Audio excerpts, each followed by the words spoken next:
Who am I after trauma? Rebuilding identity after survival. A gift of power. Episode 10.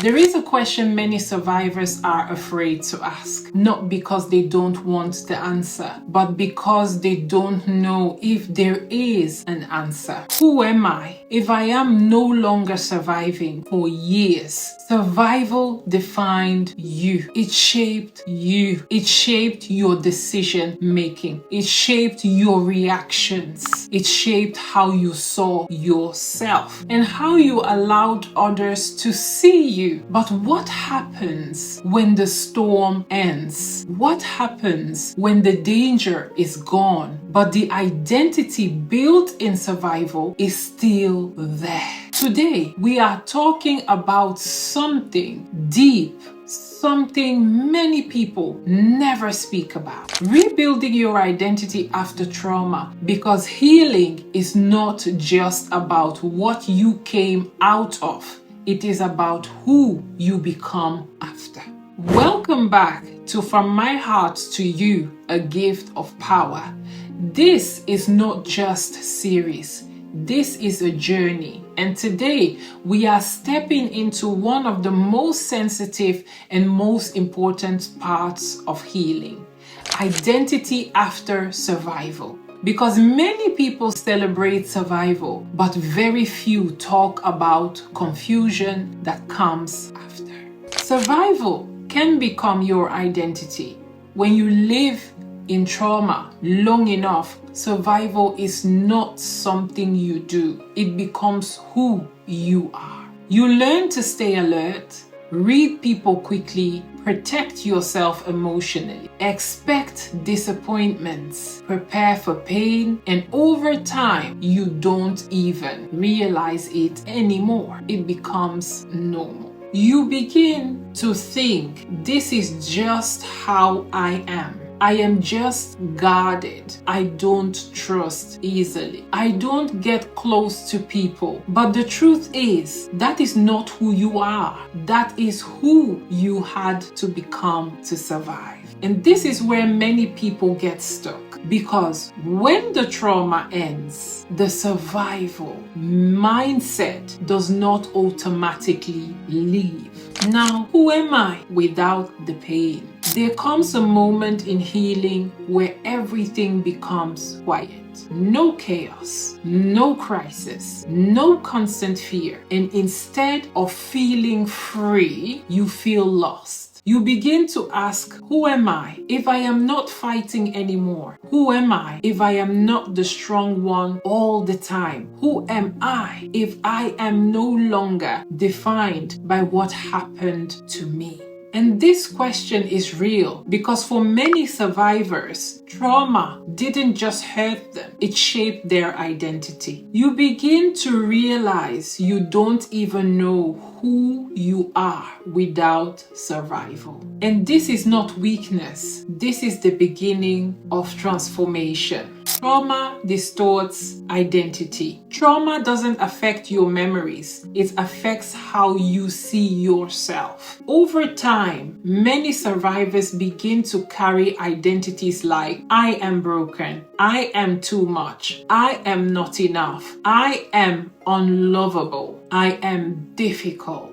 These are not truths, these are adaptation to pain. Because when trauma happens repeatedly, the mind tries to make sense of it, and often the conclusion becomes something must be wrong with me. And many of us were thinking that, including myself. But hear me clearly today. What happened to you was not your identity. It was an experience. Science and the spiritual truth. There is also something important we must understand. Trauma affects the brain. It creates patterns of hypervigilance, fear responses, emotional triggers, difficulties trusting, constant alertness. This is not because you are weak, it is because your body was trying to protect you. A research shows trauma can dysregulate the brain's fear and stress systems. So when you struggle to relax, when you struggle to trust, when you feel on edge, that is not failure.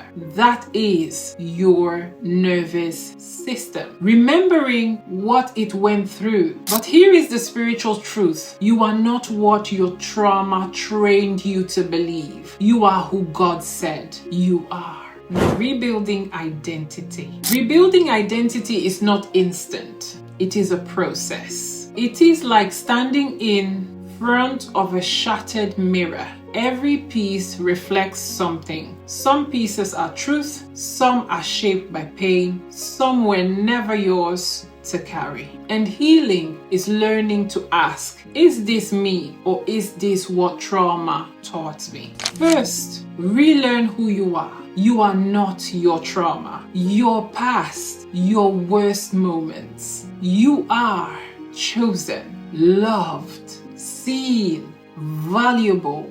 Secondly, rewrite your inner voice. For years, many survivors hear you are not enough. You are too damaged. You'll never change. Now healing says, and speak this with truth intentionally, I am worthy, I am healing, and I'm becoming whole. Thirdly, learn boundaries. Many people think boundaries push them away, but the truth is boundaries are not walls, they are gates. They allow safe people in, unsafe patterns they keep out.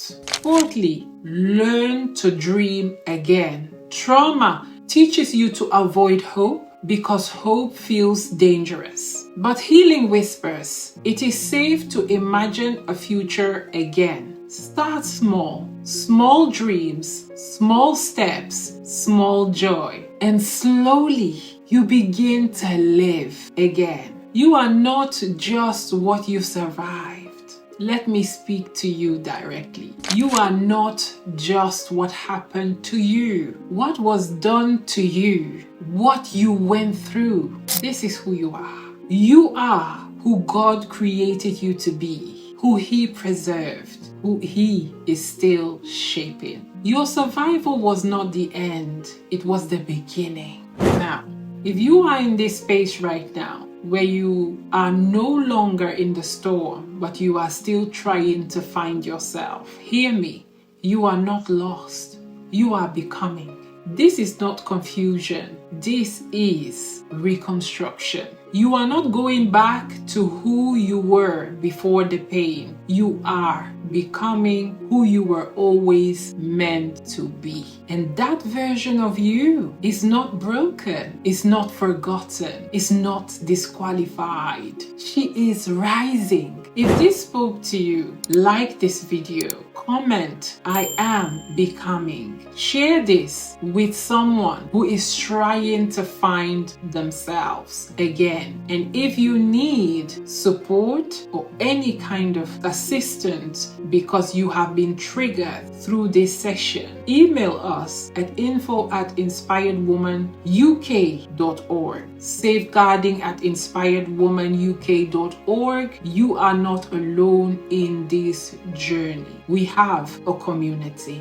We are Inspired Woman Foundation. We are breaking silence. We are restoring identity. And most importantly, we are rebuilding lives. Thank you so much for connecting and watching this video until the end. God bless you. Shalom.